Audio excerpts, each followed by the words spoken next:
नमस्कार, good morning India में आपका स्वागत है। मैं हूं अदिति राजपूत, मेरे साथ हैं शारिक रहमान खान।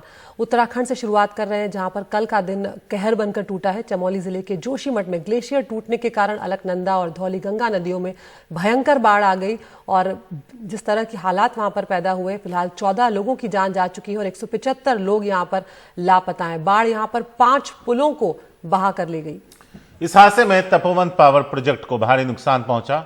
यहां मौजूद एक टनल पूरी तरह से ग्लेशियर फटने के बाद बाढ़ के साथ बहकर मलबे में भर गई। खबरों के मुताबिक इस टनल में करीब 30 मजदूर फंसे हैं। इन मजदूरों को बचाने की कोशिश जारी है। टनल के अंदर जेसीबी की मदद से रेस्क्यू ऑपरेशन के जवान मलबा साफ कर मजदूरों तक पहुंचने की कोशिश कर रहे हैं। ये टनल करीब 350 मीटर लंबी है और जिस वक्त ये हादसा हुआ उस वक्त वहां कई मजदूर काम कर रहे थे और रास्ते में आने वाले घरों, पास के एनटीपीसी पावर प्लांट, इन सबको खासा नुकसान इस बाढ़ में पहुंचा। और इस वक्त सबसे बड़ी जो प्राथमिकता है उन 175 लोगों को ढूंढने की है जो मिल नहीं रहे हैं। और तपोवन में जो बांध है इसमें कम से कम 30 मजदूरों के फंसे होने की आशंका है, जिन्हें निकालने की कोशिशें लगातार जारी हैं। आपको सुनवाते हैं आईटीबीपी के अधिकारी विवेक पांडे का बयान।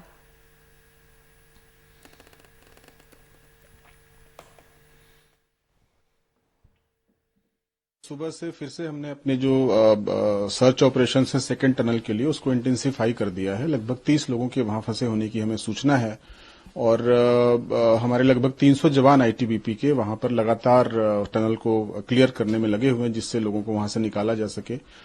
फिलहाल राहत और बचाव का कार्य चल रहा है और आईटीबीपी की टीम्स अलग अलग इलाकों में बचाव कार्य कर रही हैं।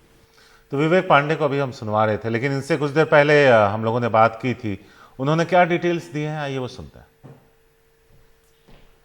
देखिए, कल रात को भी हम लोगों ने काफी कोशिश की थी, लेकिन पानी का जो स्तर था धौलीगंगा में वो काफी बढ़ गया था। तो टनल के आसपास के इलाकों में जो मड है, जो वहां पर जो मलबा है, वो काफी मैं कहूँगा ज्यादा है। ह्यूमन एफर्ट से उसको हटा पाना शायद वैसे पॉसिबल नहीं है, तो मशीनों की मदद ली जा रही है। और हमारे लगभग 300 जवान हैं आईटीबीपी के, साथ ही साथ सेना और एनडीआरएफ के भी जवान हैं। तो मैन पावर की हमारे पास कोई कमी नहीं है, लेकिन जो टनल का रास्ता है, जो कि एकमात्र रास्ता है जहां जाने के लिए, उसको खोलने के लिए, जिसके अंदर जाने के लिए हमको काफी मलबा हटाया जाना अपेक्षित है, वहां पर वो मलबा मशीनों के माध्यम से भी हटाया जा रहा है, मैनुअली भी हटाया जा रहा है। हम आशा कर रहे हैं 2 से 3 घंटे में कोई ब्रेक थ्रू हो जाएगा और हम उम्मीद ये भी कर रहे हैं कि हम अंदर पहुंचकर लोगों को निकाल पाएंगे। हो सकता है अंदर कुछ लोग हमें जीवित मिले। अभी इस टनल में अभी तक ऐसा कोई सूचना मेरे पास नहीं है कि कोई कम्युनिकेशन हो पाया है किसी से, चूंकि ये टनल लंबा भी है, लंबाई ज्यादा है। तो ऊपर की तरफ अंदर कई जगह ऑक्सीजन के पैकेट्स या आप कह लीजिए कि ब्लॉक्स होते हैं जहां पर कि ऑक्सीजन रहती है, बताया जाता है टनल्स में। तो हो सकता है वहां उनकी मौजूदगी हो और वो लोग हमें मिल जाए और हम उनको निकाल पाएंगे। तो ये आपने सुना आईटीबीपी के प्रवक्ता को, विवेक पांडे को, जो बता रहे थे कि सबसे बड़ी प्राथमिकता इस वक्त यही है कि जो लोग फंसे हुए हैं उन्हें निकाला जाए और फोर्स की कोई कमी नहीं है, लेकिन जिस तरह के रास्ते हैं उनमें से जाकर उन्हें निकालना जो मलबे में से, वो उतना आसान नहीं है। अचानक ये जो बाढ़ आई है तपोवन पावर प्रोजेक्ट से, उससे भारी नुकसान यहाँ पर पहुंचा है शारिक, और नुकसान का आकलन अब नहीं किया जा सकता जब तक कि लोगों को बचा ना लिया जाए। इस पर एक रिपोर्ट है, आइए वो देखते हैं।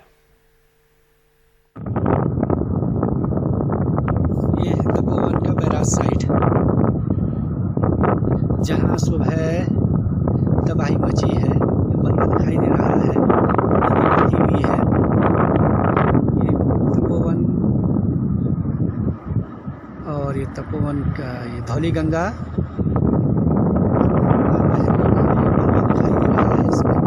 अभी भी पानी बिल्कुल गंदा, मलबे से भरा हुआ पानी।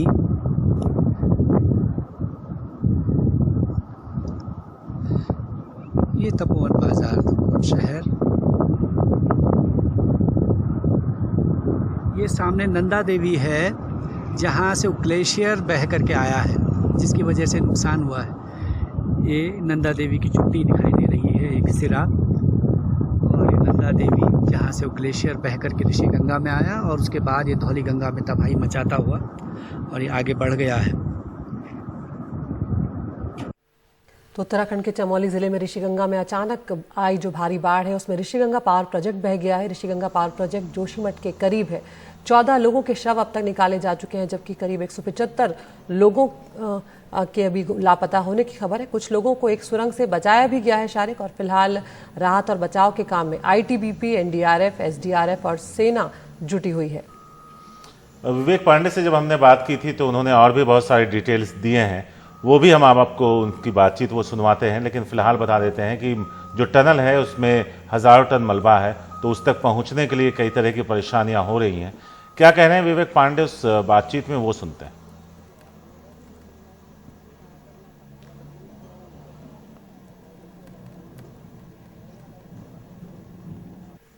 देखिए, जो डैम टूटा पहले ऋषिगंगा और उसके बाद तपोवन का जो एनटीपीसी का हमारा जो डैम था टूटने के बाद 28 लोग पहले ऋषिगंगा में और 142 लोग तपोवन में, जो सूचना स्थानीय प्रशासन से हमको मिली है, जो रोस्टर था उनका, ये लोग उस समय वहां काम कर रहे थे और ये लोग सीधे सीधे मिसिंग हैं। मतलब ये कहीं ना कहीं इस बहुत जो मैसिव फ्लो आया उसमें उसकी चपेट में आए होंगे और ये लोग बहते चले गए। और चूंकि नीचे हेलंग है और बाकी के जो प्रोजेक्ट्स हैं उनको भी खोल देना पड़ा, उनके भी दरवाजे खोल देने पड़े, चूंकि पानी का लेवल की वजह से कहीं वो डैम्स भी न टूटे और तबाही न आए, तो ये पानी बहता चला गया। तो दो पॉसिबिलिटीज हैं, या तो इनमें से कुछ लोग होंगे जो कि तैरकर या बाहर आ गए होंगे, बीच बीच में हो सकता है कि स्कैटर्ड हो गए तो उनका पता नहीं लग पा रहा है, या फिर हो सकता है कि ये नदी के आगोश में आ गए और ये बहते हुए शायद नीचे तक चले गए होंगे। हो सकता है कि कुछ लोगों को बहुत आगे तक ढूंढना पड़े या उनको हम उनकी बॉडीज या कुछ मिले, लेकिन अभी कुछ भी नहीं कह पाऊंगा, बिकॉज अभी हम लोग नीचे तक, मैं कहूँगा श्रीनगर तक का जो इसका जो फ्लो है वहां तक इसको देखा जा रहा है नदी को, और इनको ढूंढने का प्रयास किया जाएगा पूरे दिन, और हो सकता है अभी और आगे भी चलेगा यह अभियान।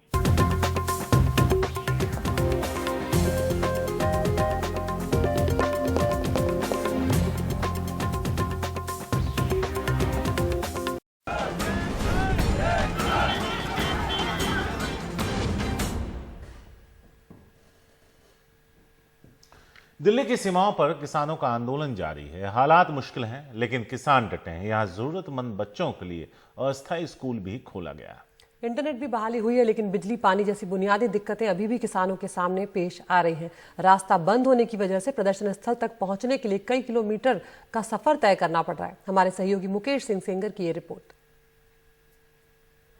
दिल्ली के सिंघू बॉर्डर पर पहले की तरह सुरक्षा बलों ने किलेबंदी की हुई है। किसानों तक पहुंचने के सभी छोटे बड़े रास्ते बंद हैं। राहत की बात यह है कि कई दिन बाद इंटरनेट चालू कर दिया गया है, लेकिन जरूरी सुविधाएं जैसे पानी की समस्या है। पंजाब से पानी के टैंकर आ रहे हैं। टॉयलेट ना होने की वजह से महिलाओं को परेशानी हो रही है।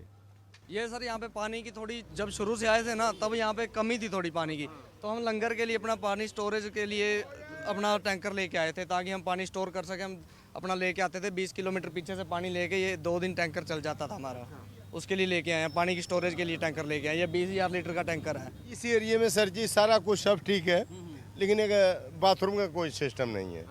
लेडीज वास्ते चाहे बंदे वास्ते बड़ी परेशानी है। तमाम परेशानियों के बीच किसान सिंघू बॉर्डर पर आंदोलन कर रहे हैं। बिहार और पंजाब से आए 2 लोगों ने आसपास रहने वाले गरीब बच्चों के लिए छोटा स्कूल शुरू किया है। आसपास रहने वाले गरीब परिवारों के बच्चे यहाँ लंगर में खाना खाते हैं और पढ़ाई भी करते हैं। स्कूल की बात यह है कि यहाँ के आसपास के बच्चे हैं जो, तो इस आंदोलन की वजह से उनको बहुत परेशानी हुई है। नेट बंद हो गया है, तो यहाँ के आसपास के बच्चे यहाँ पढ़ने भी चले आते हैं और पास में लंगर की सुविधा भी है, तो इनका लंगर भी हो जाता है, तो नाश्ते का मिड डे मील भी हो जाता है इनका, और जो है पढ़ाई भी हो जाती है इनकी। इनको हम लोग कॉपी भी देते हैं, ये सारे पेंसिल भी हम देते हैं, तो हम लोग ये 2 घंटे के हम इनको पढ़ाते हैं। और हमारे पास ये लाइब्रेरी भी है, तो यहाँ जो जिनको पढ़ना होता है तो आके बैठ के पढ़ भी सकते हैं। बेटा क्या नाम है आपका? इमराना। और कौन सी क्लास में पढ़ती हैं आप? मैं 2 में पढ़ती हैं। तो आपका स्कूल तो बंद चल रहा है अभी? हाँ जी। कब से बंद चल रहा है? बहुत दिन हो गए। बहुत दिन हो गए। अच्छा, तो अब यहाँ पर ये स्कूल में आप क्या सीख रही हैं? ABCD। किसान नेताओं का कहना है कि वो बातचीत के लिए तैयार हैं, लेकिन सरकार बातचीत का माहौल बनाए। किसान जब भी डेढ़ सरकार ने दी है, जितनी बातचीत आज तक हुई है जब सरकार ने कोई टाइम रखा, एजेंडा रखा, प्लेस रखी तो हम जरूर गए हैं। ये सारे जो स्टेप्स ले रहे हैं ये गलत है, अनडेमोक्रेटिक है, अनकॉन्स्टिट्यूशनल है। इनको वापस लें, गलबात का माहौल पैदा हो जाए, क्योंकि नेगोशिएशन से जो मामला हल होगा उसके लिए हम जरूर जाएंगे। किसान नेताओं का दावा है कि अभी 29 किसान लापता हैं। वहीं भिवानी दादरी टोल प्लाजा पर किसानों की महापंचायत हुई। वहां राकेश टिकैत, दर्शन पाल समेत कई किसान नेता पहुंचे।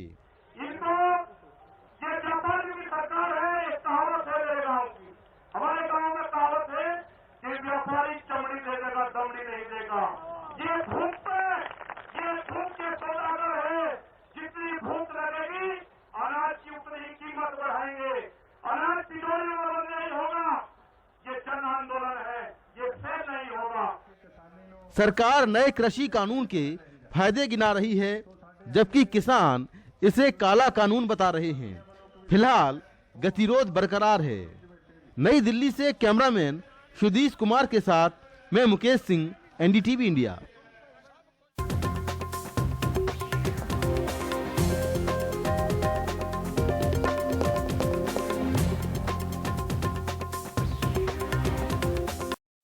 और अब एनडीटीवी इंडिया के गुड मॉर्निंग शो में वक्त है इस 2 घंटे के दौरान जो खबरें दिखाई उसमें से 5 खबरें आप तक लेकर आने की। एनडीटीवी के यूट्यूब चैनल पर जाइए, पोल में हिस्सा लीजिए, बताइए कौन सी खबर आप विस्तार से देखना चाहते हैं। पहली खबर, उत्तराखंड में ग्लेशियर पिघला, तबाही का मंजर। दूसरी खबर है, उत्तराखंड से जुड़ी हुई ध्वस्त सुरंग से जिंदा निकले हैं लोग। अब तक 14 लोगों की जान जा चुकी है, लेकिन 175 लोग लापता हैं जिन्हें ढूंढा जा रहा है। नंबर 3 पर, बंगाल की पहली चुनावी रैली में पीएम का राम कार्ड।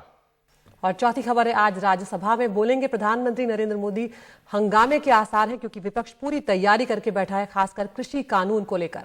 और आखिर में, पुलिस के हत्थे चढ़ा लाल किला हिंसा का एक आरोपी। बिल्कुल, तो इन 5 खबरों में से वो कौन सी खबर है जो आप देखना चाहते हैं? यूट्यूब पर जाकर एनडीटीवी इंडिया के चैनल में आप इस पोल में शामिल हो सकते हैं, अपनी पसंद की खबर चुन सकते हैं। उस खबर को हम आपको एनडीटीवी इंडिया पर दिन भर विस्तार से दिखाएंगे। गुड मॉर्निंग इंडिया में इतना ही। नमस्कार।